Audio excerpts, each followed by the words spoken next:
galera, beleza? Semana passada tivemos a visita do André Wolff aqui nos nossos estúdios para conversar um pouquinho sobre vinhos e cervejas. Vamos ver o que a gente conversou? Fala galera, sejam bem-vindos ao novo episódio do Papo de Adega. Hoje com um convidado muito especial, o André Wolff.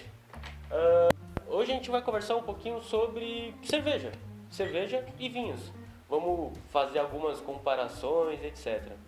Bom, André, fala um pouquinho pra gente como começou essa paixão de cerveja, como você começou a tomar, como você começou a conhecer, se fez algum curso, alguma coisa assim, como que foi? Bem, cerveja a gente começa bebendo, né? É a litragem, né? A É a experiência da litragem, né? A gente tomava tomava cervejas nacionais, Skol, Antártica, Original, Boêmia e tal, né? E aí vai passando o tempo, você conhece a Heineken, né? Que é uma cerveja que não tem, que é puro malte e tal, né? Não tem conservantes. É diferente a proposta dela, né? Já. Aí você já começa a gostar do amargo da cerveja. E aí você vai avançando. Eu, particularmente, passei para cervejas alemãs de trigo, né? As Weiss. E, depois dali, abriu o leque e hoje a gente toma bastante Red Ale, IPA, Russian Imperial Stout, vários tipos aí de cerveja. Legal. É legal que assim, que parece que o vinho e a cerveja, ela tem um pouco disso do paladar, de você acostumar com o paladar, né? Então você tem umas cervejas assim, que a gente pode dizer que é um pouquinho mais difíceis de começar a tomar, que se você tomar algumas antes, vai... Você chega lá, não, mas tem um negócio engraçado que eu tinha um preconceito no começo com a IPA, né? Um amigo meu catou, trouxe a IPA quando eu ainda estava só tomando Skol Antártica e Original. Uhum. Eu achei forte demais, amargo, não gostei. E até eu chegar na IPA de novo, passou por um certo processo de adaptação. Entendi.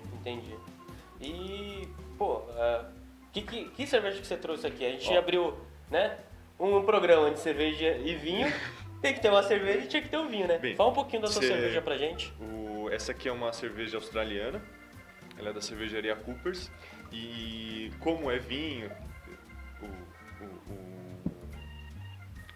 a questão do canal, ela é envelhecida em barril de carvalho, assim como o vinho. E ela demora, geralmente uma cerveja ela fermenta aí entre 10 dias, 20, 30 dias, essa aqui fermenta em mais tempo, por isso que o nome dela é Old Ale, né? Por conta do tempo de fermentação maior. Legal. Vocês podem ver que a gente já começa a achar algumas semelhanças, né? Sim. Bom, eu trouxe um Carmenère Gran Reserva, né? Também envelhecido em barricas, tá? É um Carmenère, né? No Chile, quando você fala de Chile, a uva ícone do Chile é Carmenère, né? Então cada país, sei lá, Argentina, Malbec.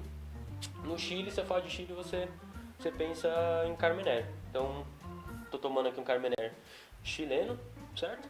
Então, e o que você acha, comparando vinho e cerveja, né?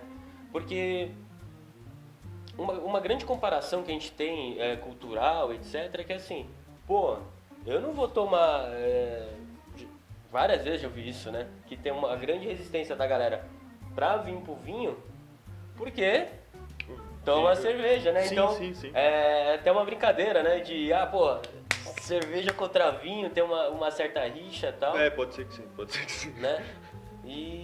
Mas é engraçado porque o que acontece? A cerveja ela tenta buscar um espaço. Hoje no Brasil o que está acontecendo? Está abrindo muito o leque de cervejas artesanais, né? Uhum. E aí tem um pessoal falando que gourmetização da cerveja. Uhum. Mas eu acho que são cervejas de mais qualidade, né? Então não entendo assim como uma gourmetização. Uma proposta diferente. É uma proposta diferente, assim como o vinho, tem várias propostas hoje. Uva, questão de envelhecimento, processo de fabricação. A cerveja também tem isso no mundo, né? O vinho e cerveja é muito antigo.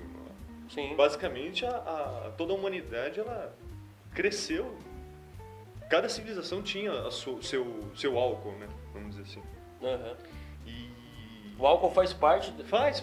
cultura, Sim, né? sim. Seja cerveja, seja vinho, ou seja algum destilado, alguma coisa sim. assim. Toda cultura tem, né? Tem seu álcool. E cerveja e vinho eram os primeiros, né? Uhum. Questão da fermentação e tal. Egito Antigo e tal, né? Tudo.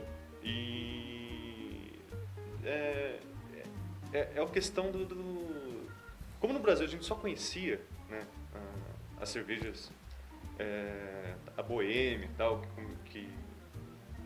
não sei se não lembro se era Boêmia, mas a cervejaria Petrópolis, que era da parte que fazia cerveja lá pro Dom Pedro I e tal, acho que é Dom Pedro II, se alguém vê aí, vocês me corrigem.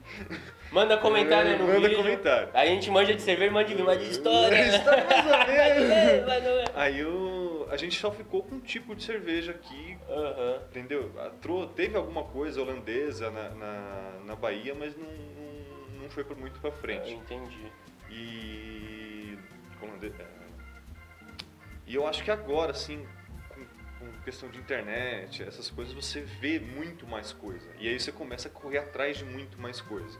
Entendi. E é o que eu acho que está acontecendo hoje com o mercado da cerveja no Brasil. Entendi. Hoje a gente tem mais ou menos 200 cervejarias nacionais e artesanais. Mas não dá para comparar com o mundo. Assim, Entendi. Menor. E, por exemplo, vinho. Vinho a gente sabe que, assim, vinho tem diversas uvas, né?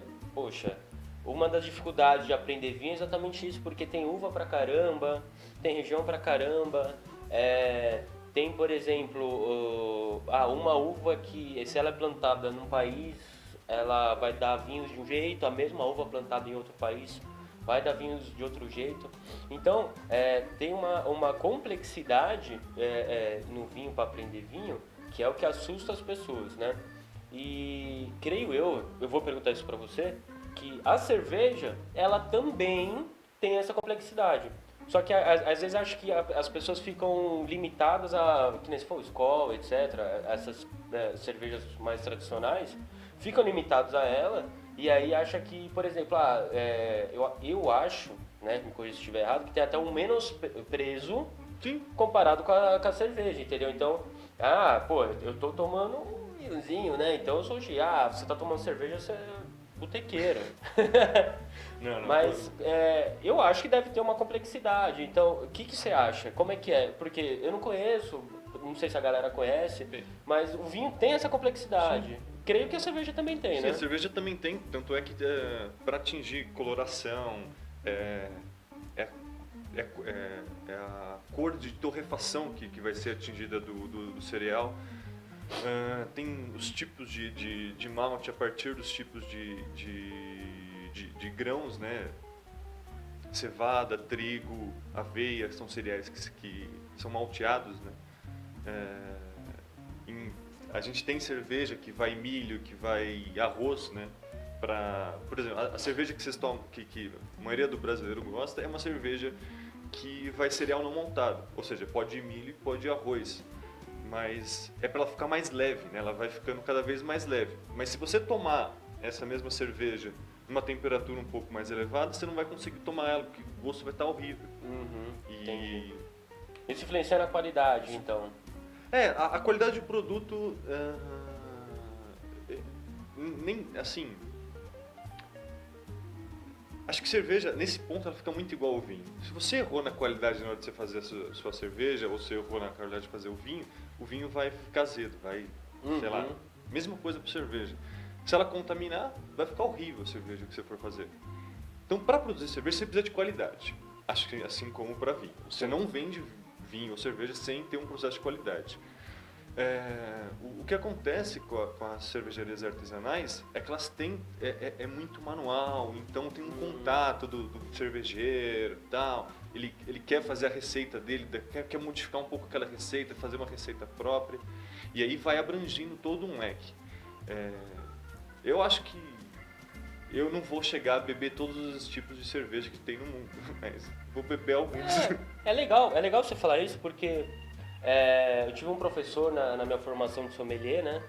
Sou sommelier, se caso alguém não Eu só bebo cerveja. Ele é um bom bebedor. Mas eu tive um professor que ele falou assim, cara, tem muito vinho pra pouca vida, né? Sim. Para conseguir beber todos os vinhos do mundo, eu deveria voltar aqui umas 3 vezes. Né? E ainda assim, ainda assim pode ter que parar a produção, porque senão eu não consigo acompanhar. Entendeu? Então, é legal você botou 2 pontos muito interessantes, que aí a gente afinala mais ainda a cerveja com vinho, né? Que é o quê? A preocupação com a produção.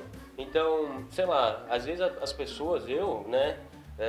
Tem um conhecimento baixo para cerveja. Então você me falou da produção, então tem toda uma preocupação com a produção, se faz de um jeito, faz de outro, né?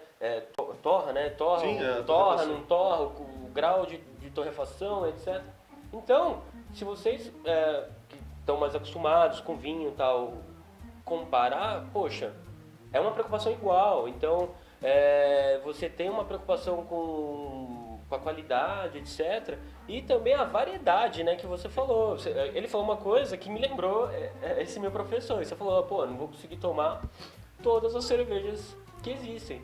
Então, é um black gigante. Então, se vocês que tomam vinho e vão experimentar cerveja, vocês vão encontrar também um mundo muito amplo, entendeu? É errado alguém que, né, toma vinho, chegar pra cerveja e falar assim, menosprezar. E a mesma coisa achar que vinho é algo elitista, né? Uhum.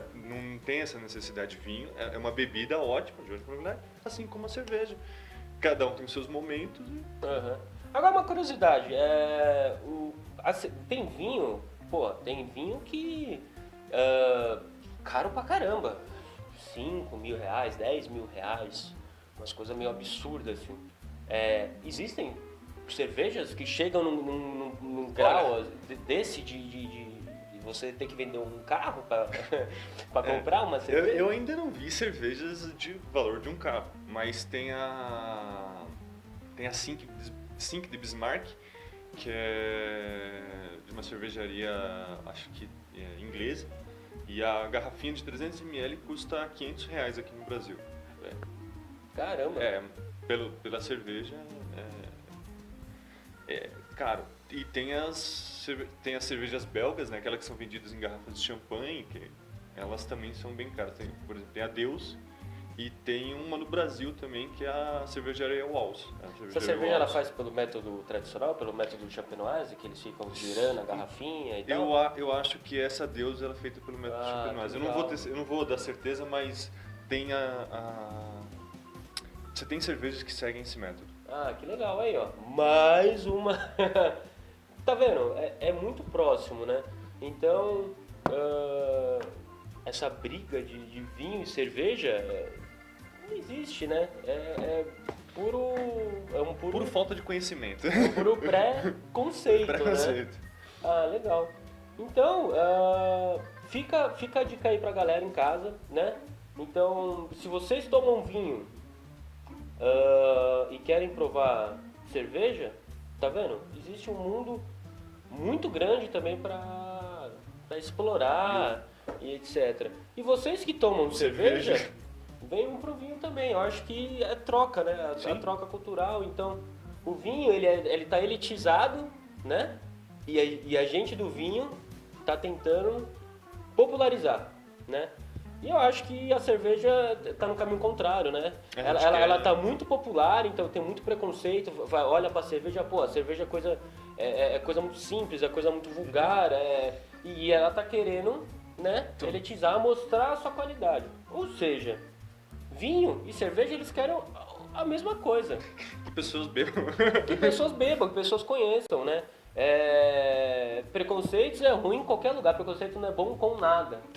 E com bebida também não. Tem uma coisa assim que eu achei engraçado, todo mundo que eu vejo assim que começa, né, ou no vinho ou na cerveja, você começa a perceber que a pessoa ela troca a quantidade pela qualidade. Hoje eu tomo muito menos do que eu estava na época da faculdade do que quando eu estava na época da faculdade, que era muito mais concordo. cerveja. Concordo. Eu brinco que depois que comecei a tomar vinho também, os vinhos de qualidade, etc., eu reduzi também a quantidade. Então, se você toma uma meia garrafa, você compra uma garrafa com um amigo, uma amiga, alguma coisa assim, você toma uma garrafa, você tá bem, né? Porque você vai degustando a cerveja. Não sei se vocês repararam, mas ele tá tomando bem devagar a cerveja, então ele tá experimentando, Sim. ele tá mastigando a cerveja. Então o que acontece? Você troca o efeito do álcool, né, de você encher a cara para um prazer sensorial, um prazer de boca, de sabores, de aromas, etc. Né? Agora tem mais duas perguntinhas rápidas para a gente fechar, que seria o vinho é muito associado com a comida, muito associado com a comida. Então, onde o vinho é mais conhecido? Em restaurantes, né? A maioria dos restaurantes você vai ter carta de vinho, etc. E cerveja? Cerveja também. Ela, por exemplo, você vai pegar você tem, sei lá, uma quantidade de queijos, né? Queijos bem salgados. Se tiver algum sommelier, vocês me corrijam, sommelier de cerveja. Mas eu prefiro tomar coisas bem salgadas com uma cerveja bem amarga. Entendi. Que consiga limpar todo o sabor do salgado. E tem variação com carne, você tem as cervejas que se ambientam melhor com carne e peixes, com aves, até salada deve existir. Entendi. Tem toda essa variação. Tanto é que hoje a gente tem no Brasil curso sommelier de cerveja, né? Uhum. É uma vontade minha de fazer. Legal, faça. Uma coisa que é legal que ele puxou o assunto, que é a harmonização, que é assim, a harmonização ela vem para agregar, tá? Ela não é uma regra, tá bom? Então, eu estudo muito, eu adoro estudar harmonização, que a gente chama de harmonização enogastronômica, harmonização de vinho com comida. Então a gente tem regras de harmonização. Mas ele falou uma coisa muito legal. Eu gosto de tomar uma cerveja amarga com queijo salgado, e se algum sommelier tá ouvindo isso e estiver errado, me corrija. Mas ele falou uma coisa muito importante. Eu gosto. Então, às vezes, a harmonização, essa coisa, pode distanciar as pessoas, mas não. Se é uma coisa que quebra um pouquinho a regra, mas pro paladar ficar gostoso, vai lá. Toma, come. É legal, muito, muito interessante o ponto que você levantou. E, por último, uma das coisas mais difíceis, né, que as pessoas falam, etc., e que é engraçado, né? Eu brinco que as pessoas às vezes acham que a gente é Chico Xavier, né? Que fica cheirando e vem vindo inspirações e tal. Como é que é os aromas na cerveja, né? O vinho, ele tem componentes que exalam um odor, que a gente compara com alguma coisa que também tem esses elementos, né? E para fazer o descritivo aromático, né? Então, por exemplo, alguns vinhos brancos, Chardonnay, por exemplo, ele faz uma fermentação malolática e gera o ácido lático. O ácido lático é um ácido que tem no leite. Então, ele dá um cheiro amanteigado, né? Então, a gente compara o cheiro do ácido lático com manteiga. Para fazer essa comparação para a pessoa, para quem você está descrevendo, entender. Cerveja. Como é que é a questão de aromas na cerveja? Então, de novo, repito, pelo fato de não ser sommelier, mas eu gosto muito das IPAs que façam um processo de dry hop, que eles põem no lúpulo, né? Você tem dois tipos de lúpulo. Tem um que vai dar o amargor e outro que vai dar o amargor do sabor e outro que vai dar o aroma. O aroma é geralmente colocado no finalzinho. Legal. Eu não lembro muito bem como é que funciona o método dry hop, mas é uma outra forma de você incluir o aroma do lúpulo, para ele ficar mais concentrado. Então, logo quando você abre a cerveja, você já sente um cheiro muito forte de chá, né? Que legal. Bem, a gente confunde chá verde, né? Uhum. É muito forte. E tem uma engraçada também, que é a defumação do malte. Tem um processo de defumação e quando você abre a garrafa, principalmente das cervejas Weins, que passam pelo processo de defumação, você sente um cheiro de bacon defumado. E bacon defumado Pô, bacon é vida, né? Bacon é amor, cara. Caramba, que legal. Bom, galera, espero que tenham gostado desse bate-papo que tivemos. Se curtiram, joinha aqui no vídeo. Não esqueçam de, se inscrever no nosso canal, dar aquela fortalecida pra gente, compartilhe com os amigos, etc. Ok? Bom, o episódio da semana que vem é sobre harmonização de vinho com pizza. Fiquem ligados, ok? Se beber, não dirija. Se tiver menos de 18 anos, não beba. E se for beber, beba com moderação. Até semana que vem, galera!